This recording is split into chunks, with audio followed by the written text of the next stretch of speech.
नमस्कार, debate central में एक बार फिर आप सभी का स्वागत है। मैं हूं संजय उपाध्याय।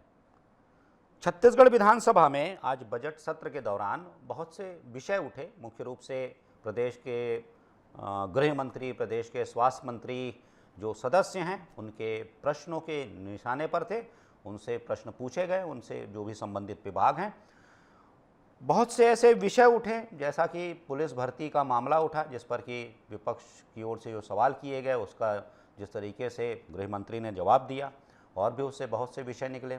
उसके बाद महतारी सदन योजना की भी बात निकली। हालांकि जब ये बात निकली, नेता प्रतिपक्ष चरणदास महंत इस विषय में बात कर रहे थे। उन्होंने जब जैसे ही सवाल किया, प्रश्नकाल चल रहा था और थोड़ा ही समय बाकी था। कुल मिलाकर समझिए कि इस पूरे विषय पर उतनी चर्चा नहीं हो पाई। ठीक है, उन्होंने जब सवाल किए तो आधिकारिक तौर पर तो उनके जवाब मिल जाते हैं, लेकिन जो सदन में प्रश्नकाल के दौरान बातें होती, प्रश्न प्रतिप्रश्न होते और भी विषय आते, वो नहीं आ पाए। लेकिन मूल रूप से इसका एक जो लब्बो-लुआब कह लीजिए या सार कह लीजिए, सारांश कह लीजिए, कुछ निकल कर आया। और भी कुछ बातें थीं जो आज सदन में हुई।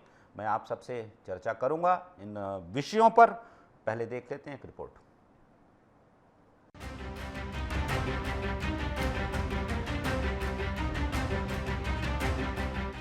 छत्तीसगढ़ विधानसभा के बजट सत्र में एक और जहां नक्सली मुद्दे, पीएम आवास, भारत माला परियोजना के मुद्दे पर हंगामा हो रहा है, तो वहीं दूसरी तरफ मंगलवार को विधानसभा में महिलाओं की सुविधा के लिए प्रदेश के ग्राम पंचायतों में बनने वाले महतारी सदन का मामला उठा। विपक्ष ने इसमें भेदभाव का आरोप लगाते हुए कहा कि ज्यादातर भाजपा विधायकों ने क्षेत्र में ही बनाए जा रहे हैं और कांग्रेस विधायकों की उपेक्षा की जा रही है।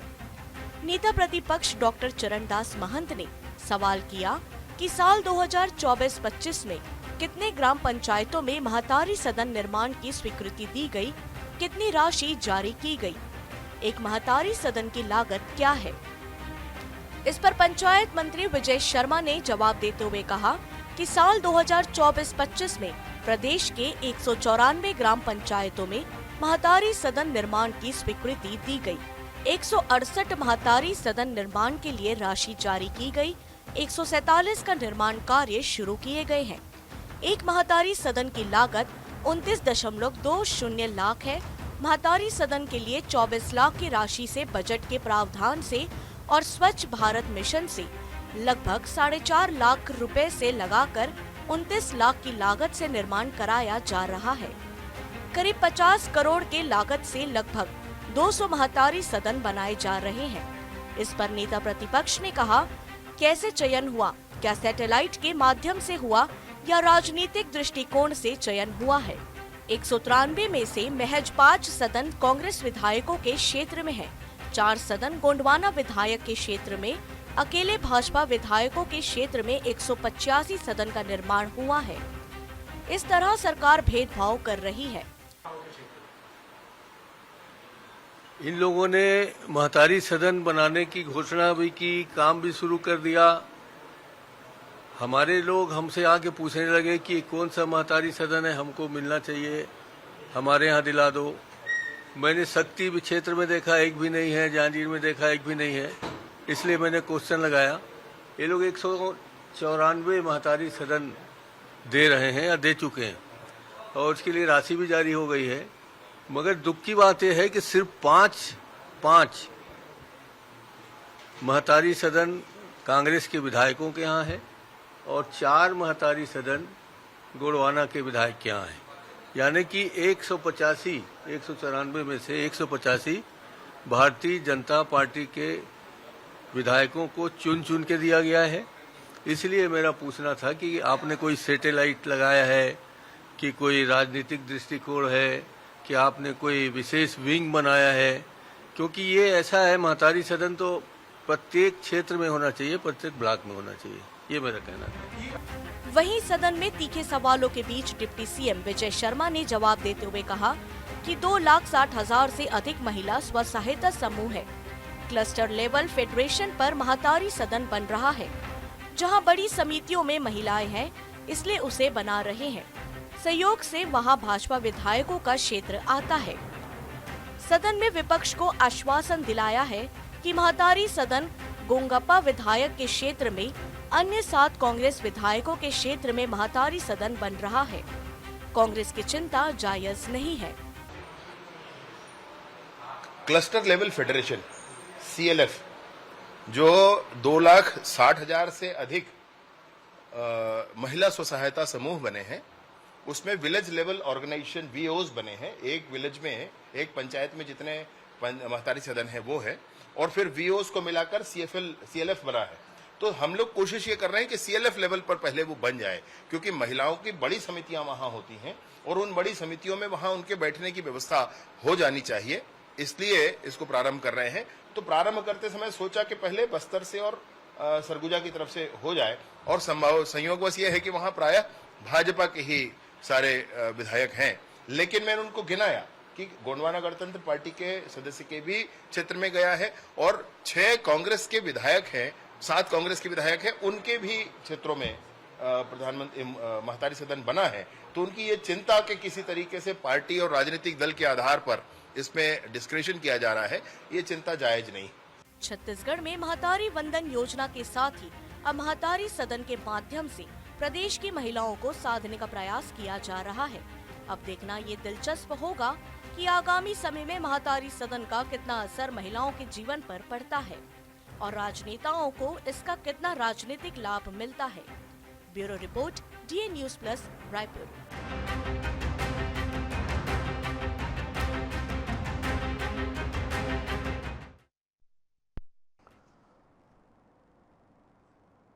ठीक है, आपने पूरी रिपोर्ट देखी। ये ठीक कीजिए, कुछ खरखराहट है, ठीक कीजिए, ठीक कीजिए।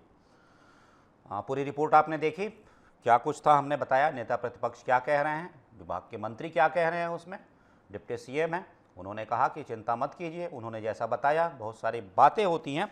उन्होंने कहा कि CLF होता है, क्लस्टर लेवल फेडरेशन होता है, वहाँ से हमने शुरुआत की, बड़े समूह होते हैं काम करने का, वहाँ पर बड़ा एक कहिए कि वातावरण होता है, तो हम वहाँ से शुरुआत कर रहे हैं। और भी कुछ विषय थे इसमें, मैं उस पर आऊँगा, बाद में चर्चा करूँगा। पहले परिचय करवा दूँ अपने विशेष अतिथियों का जो मेरे साथ जुड़े हुए हैं। निपेंद्र पटेल जी हैं, प्रवक्ता हैं भारतीय जनता पार्टी के। निपेंद्र जी, स्वागत है आपका। श्रुति शुक्ला जी हैं, प्रवक्ता हैं कांग्रेस की। श्रुति जी, आपका भी स्वागत है। साथ ही साथ रमेश पांडे जी हमारे साथ जुड़े हुए हैं, वरिष्ठ पत्रकार हैं, आप भी थे वहाँ पर। बताइएगा क्या कुछ होता है इन सब में। शुरुआत आपसे कर लेता हूँ नृपेंद्र जी। मैं कई बार कहता हूँ, बहुत से ऐसे विषय होते हैं, देखिए नेताओं की अपनी एक धमक होती है, या फिर कहिए उनकी एक अपनी ऐसी आइडेंटिटी होती है, ऐसी पहचान उनकी हो जाती है, बन जाती है, वर्षों में बनती है, और उनके वर्षों में उनके जो भी उनका जो आचरण होता है, उनकी जो विद्वता होती है, या फिर राजनीति में जैसा उनका महारत होता है, उन सब संदर्भों को मिलाकर निचोड़ कर ये कुछ बनता है। तो मैं बार बार कहता हूँ, नेता प्रतिपक्ष अभी हैं, चरणदास महंत जब कुछ कहते हैं तो समझिए कि उसके पीछे कोई कारण होता है। वो यही लेकर आए, महतारी सदन आप बनवा रहे हैं, अच्छी पहल है। महतारी बंधन के बाद महतारी सदन, वहाँ महिलाएं बैठेंगी, जो समूह हैं महिलाओं के वो वहाँ बैठेंगे, अपना रोजगार करेंगे। महिला सशक्तिकरण का ये केंद्र होता है, जो शुरुआत हुई है। तब कह रहे हैं महंत जी कि भाई क्यों उपेक्षा की जा रही है, बताइए। जो 194 वो बता रहे हैं, 194 में जो मंत्री जी बता रहे हैं, 185 बीजेपी विधायकों के क्षेत्र में आ रहे हैं, सिर्फ 5 कांग्रेस के क्षेत्र में आ रहे हैं, और 4 गोंडवाना गणतंत्र पार्टी के क्षेत्र में आ रहे हैं। ये उन्होंने पूरा एक आंकड़ा दिया है महंत जी ने। निपेंद्र जी। संजय जी, नमस्कार संजय जी, श्रुति जी और रमेश जी, सभी को, आपके दर्शकों को मेरा नमस्कार। देखिए, जो हमारे आपके ग्रामीण विकास मंत्री विजय शर्मा जी ने इस चीज को स्पष्ट किया है कि किसी भी के साथ में भेदभाव नहीं किया जा रहा है। जब से छत्तीसगढ़ में भाजपा की सरकार बनी है, कांग्रेस भाजपा के हर फैसले को राजनीतिक नजरिए से देखने की इनकी आदत सी बन गई है। पहले इन्होंने महतारी वंदन योजना पे जो है वो उंगली उठाया, अब जो है प्रदेश की महिलाओं को सशक्त, ग्रामीण महिलाओं को सशक्त बनाने के लिए महतारी सदन की जो बात की जा रही है, उन्होंने स्पष्ट किया है कि जो प्रदेश भर के 146 जो विकास खंड है, हर विकास खंड में 10-10 जो है महतारी सदन बनाए जाएंगे। अब वो चरणबद्ध तरीके से हो रहा है। उन्होंने स्पष्ट किया है कि जिन पंचायतों में ज्यादा जो है वो महिला सहायता समूह है, या फिर जो बड़ी पंचायतें हैं उनका चयन पहले किया गया है, और उसके बाद में जो छोटी पंचायतें या फिर जिनमें जो महिला समूह कम है उनका चयन करके जो है वो 5 वर्ष के अंदर जो है वो 146 विकास खंड के में जो 10-10 महतारी सदन बनाने की बात की जा रही है उस कार्य को पूर्ण किया जाए है। देखिए, इसको राजनीतिक नजरिए से न देखते हुए प्रदेश की जो मातृशक्ति है उनको सशक्त करने के लिए जो भारतीय जनता पार्टी के द्वारा जो कार्य किया जा रहा है उसका तो कांग्रेस को जो है स्वागत करना चाहिए। जी बिल्कुल। श्रुति जी एक बात बताइए, मंत्री कह रहे हैं, खुद कह रहे हैं कि भाई हमने इसकी शुरुआत की है, कहाँ से की है? बस्तर और सरगुजा से। वहाँ पर है हम शुरुआत कर रहे हैं, और भी कुछ क्षेत्र हैं लेकिन बस्तर सरगुजा मुख्य रूप से है, स्पष्ट बता रहे हैं।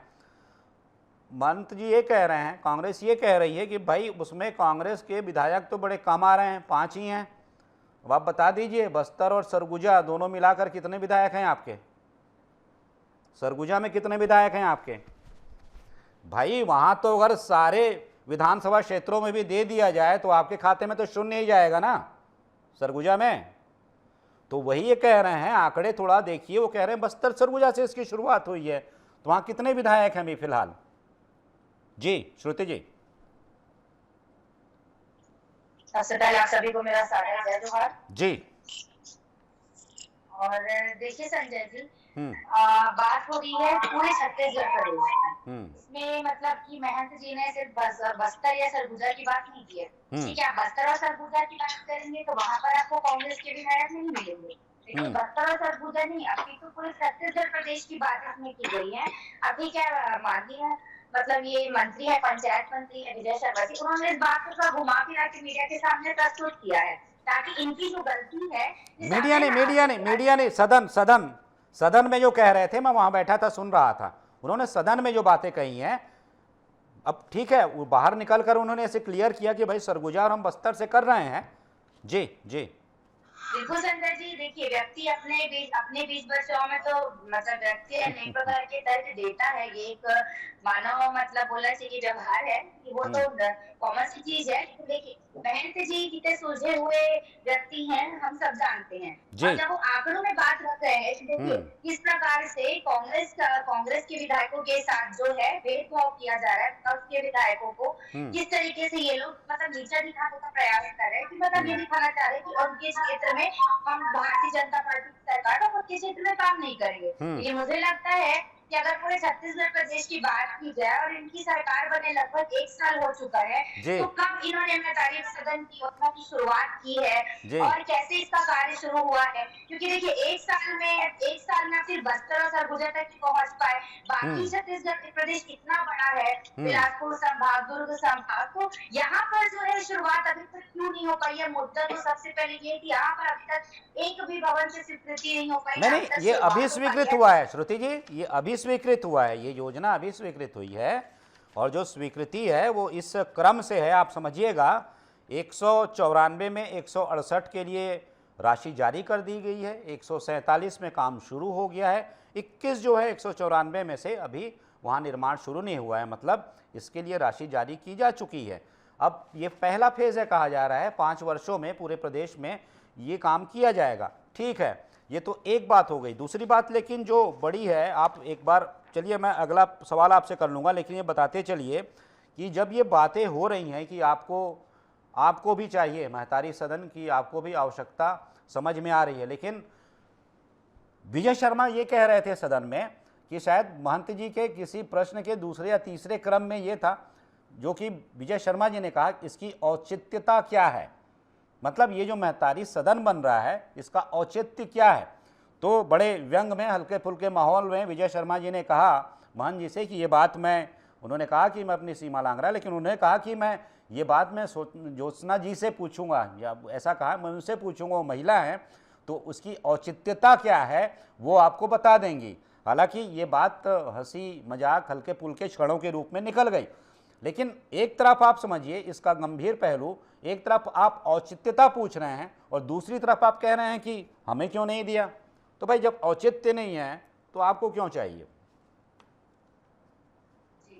देखिए सबसे पहली बात तो संजय जी ये औचित्यता वाली जो बात है, तो उस पर आपने भी यही कहा कि देखिए जब सदन में बात होती है तो अनेक प्रकार की मतलब व्यंग्यपूर्ण बातें भी होती है। ये जी। मतलब ऐसा कुछ अगर हम उस नजरिए से देखें तो इतनी कोई मतलब ये बात नहीं है कि नहीं इसकी औचित्यता क्या है, क्योंकि मैं आपको बताना चाहूंगी जब कांग्रेस पार्टी की सरकार थी उस समय भी ये मतलब मांग की गई थी महिलाओं के द्वारा कि मतलब जितनी महिला समूह की बहनें हैं उनका कहना था कि महिला लोगों के लिए भी एक अलग से भवन का निर्माण किया जाए, जहाँ पर जो समूह की महिलाएं हैं या अन्य जो महिलाएं हैं वहां पर बैठ के वो लोग अपना जो भी आयोजन है वो कर सकेंगे। तो कांग्रेस पार्टी ने भी इस पर विचार किया अंततः, लेकिन सरकार में हम दोबारा आ नहीं पाए और कुछ कार्य हमारे रह गए। ठीक है, अच्छी बात है, भारतीय जनता पार्टी अगर 49 सदन का निर्माण कर रही है, मैं स्वयं एक महिला हूँ, ये स्वागत योग्य है।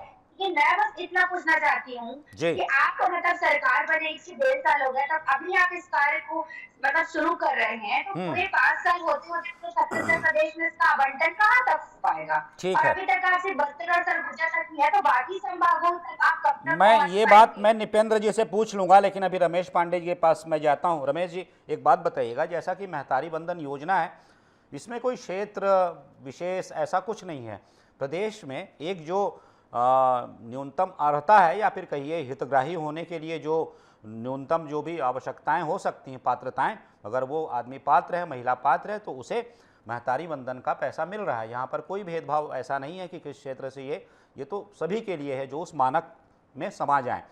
महतारी सदन योजना भी कुछ ऐसा ही है। महतारी वंदन योजना, महतारी वंदन, महतारी सदन, एक तरीके से समझिए इन योजनाओं का विस्तार अब चलता जा रहा है धीरे धीरे, शहने शहने, अलग अलग रूपों में।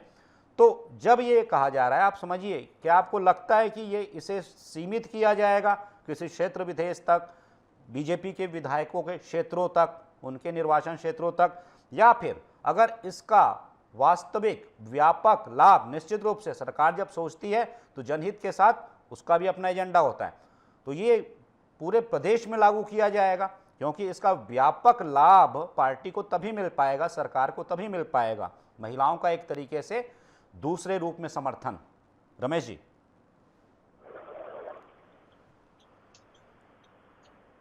जी रमेश जी।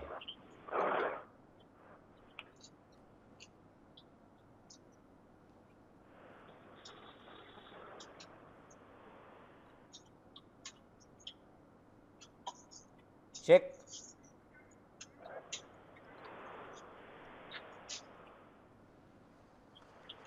रमेश जी, आवाज मिल पा रही है?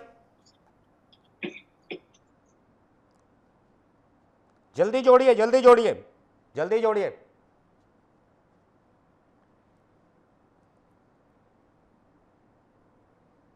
जल्दी जोड़िए।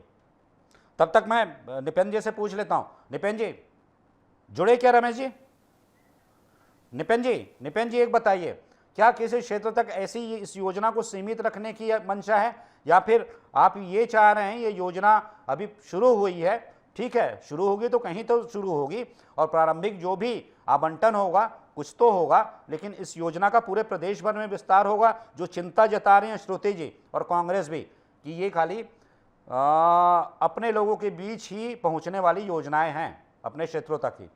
निपेंद्र जी संक्षेप में। नहीं, देखिए संजय जी, कांग्रेस किसी योजना का प्रारंभ होने से पहले ही उसके परिणाम तक पहुंच जाते हैं। देखिए हमारे प्रदेश के जो मुख्यमंत्री माननीय विष्णुदेव साय जी हों, चाहे जो मंत्री हैं वो क्षेत्र विशेष के मंत्री नहीं है, पूरे छत्तीसगढ़ के मंत्री और मुख्यमंत्री हैं विष्णुदेव साय जी। तो जो वो किसी एक क्षेत्र विशेष को लेकर हम चलेंगे ऐसा नहीं है। भाजपा का तो मूल मंत्र है सबका साथ, सबका विकास और सबका विश्वास जो है पूरे क्षेत्र के लिए। आप माननीय विजय शर्मा जी ने स्पष्ट कहा है ना कि छत्तीसगढ़ के जो 146 ब्लॉक है, हर ब्लॉक में 10 महतारी सदन बनाए जाएंगे। और जब प्राथमिकता के आधार पर जो चयन किया गया है, इसमें ज्यादा क्लस्टर, ज्यादा महिला स्व सहायता समूह है और जो बड़ी पंचायतें उनको पहले सिलेक्शन किया गया। अब अगर उस क्षेत्र में कांग्रेस के विधायक नहीं है तो इसमें तो भाजपा का तो दोष नहीं है ना। सरकार तो अपने स्तर पर काम कर रही है। 5 साल में छत्तीसगढ़ के पूरे 46 ब्लॉक में हमने जो हर ब्लॉक में 10 बनाने की जो बात कही थी वो कार्य पूरा होगा। कांग्रेस को तो इंतजार करना चाहिए। जी ठीक है।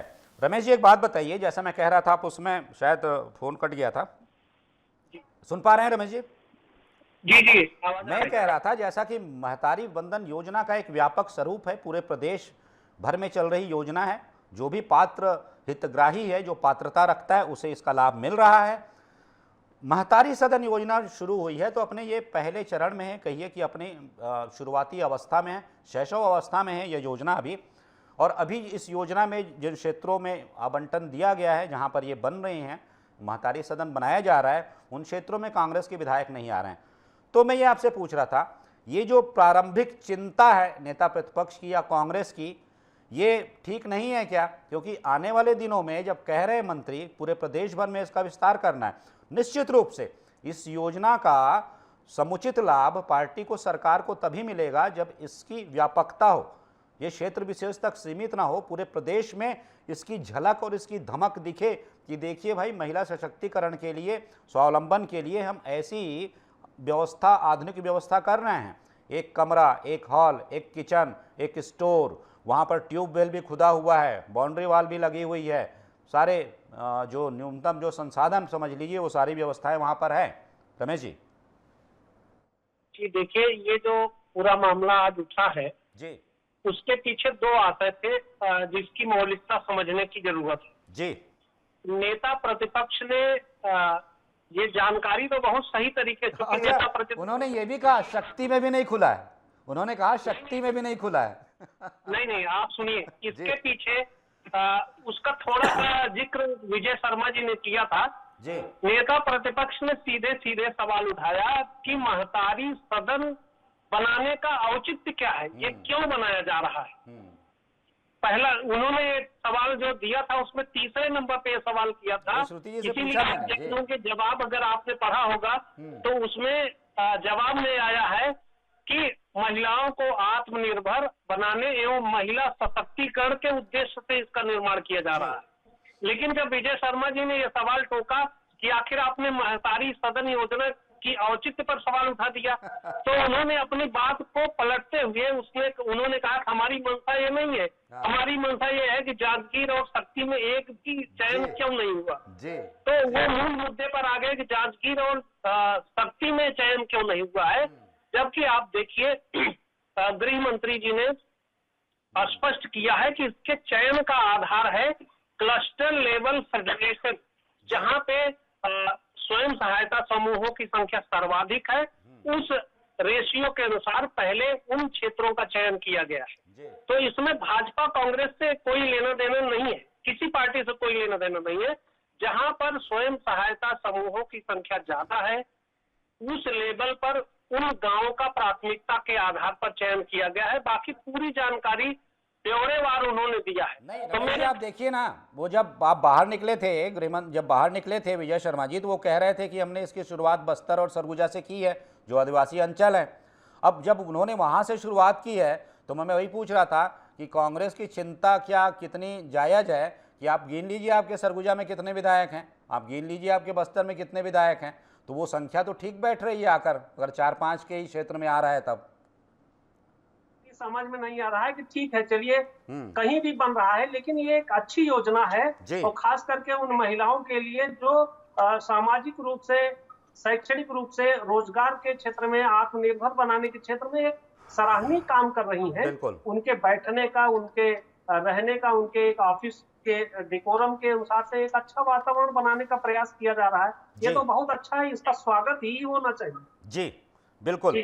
श्रुति जी, आप कह रही हैं, मेरे ख्याल से जो चर्चा हो रही है, आप संतुष्ट तो हुई होंगी कि भाई अभी शुरुआती चरण में है, ये तो अभी शुरू हुई है योजना, अभी शुरू हुई है, अभी तो राशि जारी की गई है, निर्माण कार्य अभी शुरू हुआ है, और हर जगह भी निर्माण कार्य शुरू नहीं हुआ है।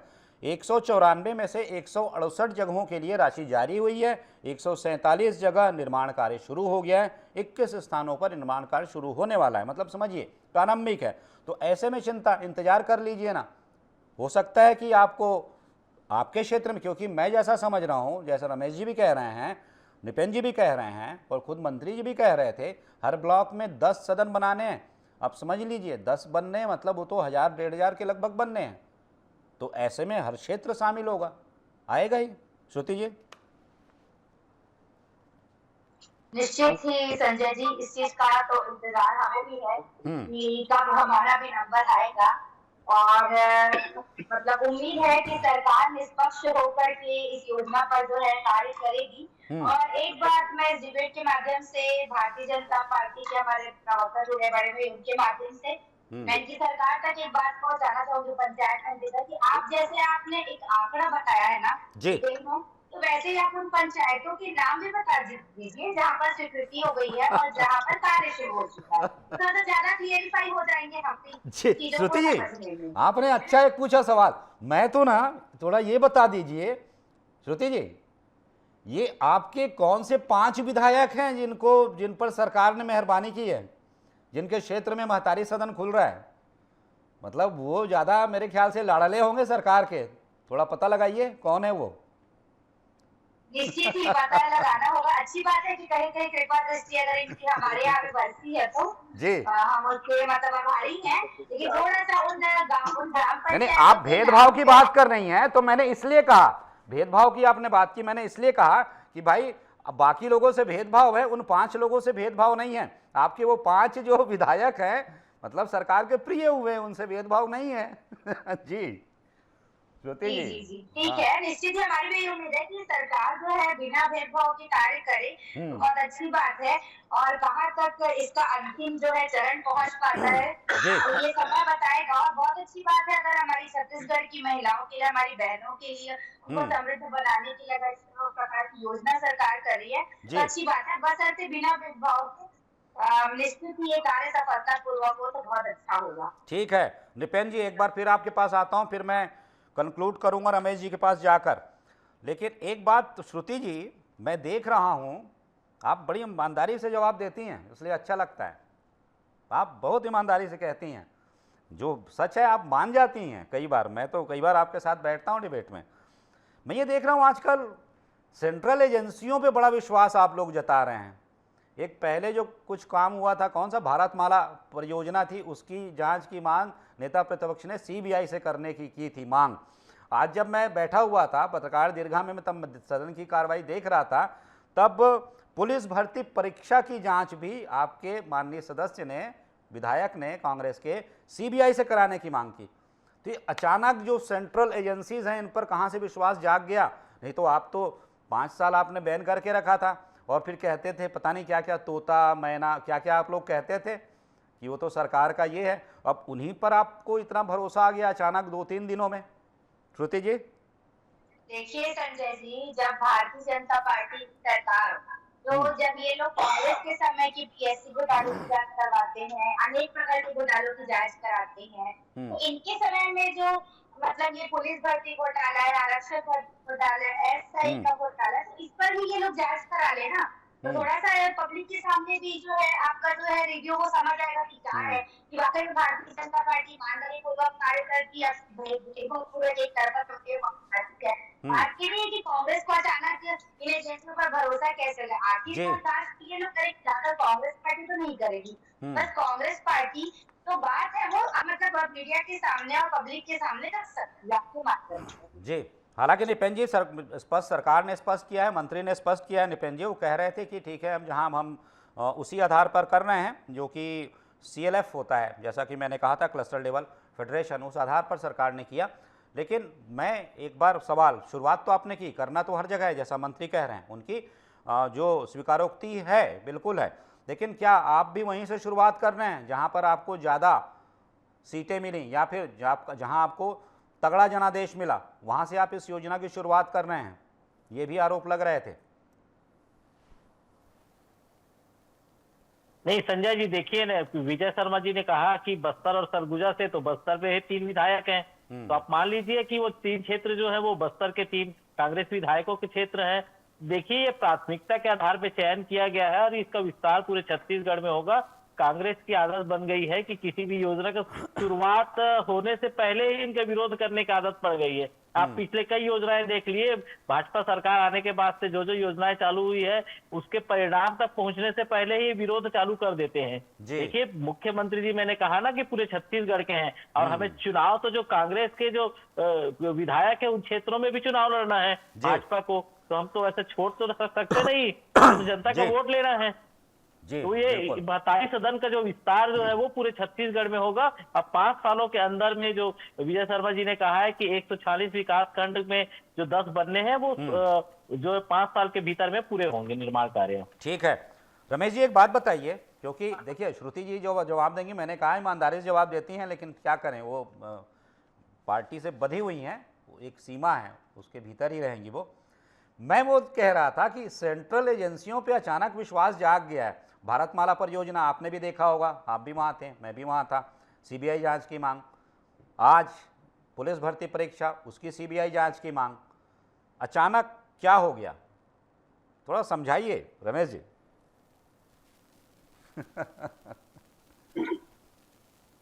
सवाल उठना लाजमी है, क्योंकि कांग्रेस ने अपने कार्यकाल में सीबीआई पर प्रतिबंध लगाया था छत्तीसगढ़ में जी।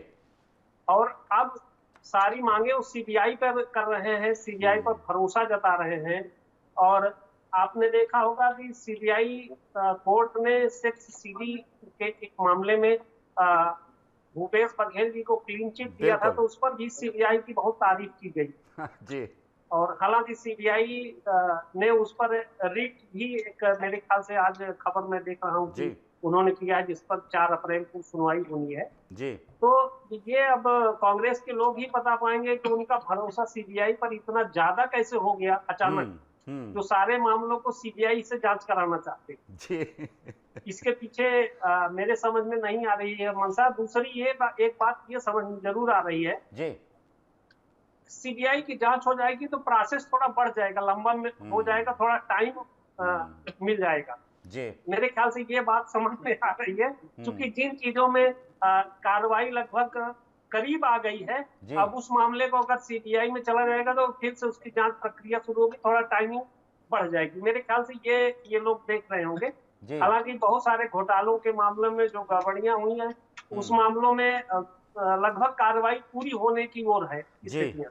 तो ऐसी मेरी समझ में आ रही है कि लोग टाइम बढ़ाने के लिए तरह तरह की मांगे बढ़ा रहे हैं। जी। और ये भी होता है रमेश जी, ऐसा मतलब मैं जैसा जितना मैं जानता हूँ समझता हूँ कि सीबीआई जांच अगर एक बार हो जाती है तो विषय हमेशा के लिए दोनों पक्षों के लिए खुला रहता है। केंद्र और राज्य सरकार के लिए विषय हमेशा खुला रहता है कि जब चाहे वो उसकी फिर से जांच करवाना, फाइल खुलवाना, जो भी, मतलब इसमें हम देखें वर्षों तक सरकारें बदल जाती हैं, फिर से वो जांच, फिर उसके बाद कुछ हो गया, तो शायद ये विषय भी जिंदा रहता है जब इतनी बड़ी जांच होती है तब। हालांकि सीबीआई की जांच को लेकर बहुत सी हमेशा बातें होती रही हैं, लेकिन बार बार आज विजय शर्मा भी यही कह रहे थे कि मुझे इस बात की प्रसन्नता है, और वो ये भी कह रहे थे बाद में उन्होंने कहा कि कम से कम आप भरोसा तो करना है केंद्रीय एजेंसियों के ऊपर। चलिए, तो चूंकि समय अनुमति नहीं दे रहा है, इस चर्चा को मैं यहाँ विराम देता हूँ। और भी इसमें कुछ विषय थे, पहलू थे जिस पर बात करनी थी, लेकिन फिर कभी इस विषय को आगे बढ़ाएंगे, क्योंकि आने वाले दिनों में भी और कुछ प्रश्न पूछे जाने हैं इस विषय को लेकर। जैसा कि होता है कि विभागीय जो विषय होते हैं वो एक अंतराल में आते हैं, तो संभव है कि ये फिर से आए ये विषय, जैसा कि वो तो जो रिकॉर्ड का विषय है, लेकिन संभव है कि फिर से आ जाए, तो चर्चा करेंगे। तो आज की चर्चा में आप सभी शामिल हुए। श्रुति जी बहुत बहुत धन्यवाद आपका, निपेन जी आप शामिल हुए, आपका बहुत बहुत धन्यवाद, साथ ही साथ रमेश पांडे जी आप हमारे साथ जुड़े, आपका भी बहुत बहुत धन्यवाद। तो जैसा कि बहुत से विषय होते हैं जिन पर लेकर विधानसभा में चर्चा होती है, बातें होती हैं, और उन बातों से ही कुछ विषय निकलता है जिस पर कि हम चर्चा करते हैं, बातें करते हैं, समझना चाहते हैं कि नेता जो कह रहे हैं उसका अर्थ क्या है, सरकार जो कर रही है तो सरकार किस रणनीति के साथ आगे बढ़ रही है, सरकार की योजना कैसी है, सरकार की दीर्घकालिक योजना, लघुकालिक योजना कैसी है, और उसका कुल मिलाकर एक प्रकार का विजन, ये सब कुछ दिखाई देता है जब विधानसभा की बैठकें होती हैं और जब सवाल आते हैं और सरकार जब जवाब देती है। तो आगे भी हम इस चर्चा को जारी रखेंगे अन्य विषयों के साथ, महत्वपूर्ण विषयों के साथ। तब तक दीजिए आज्ञा, नमस्कार।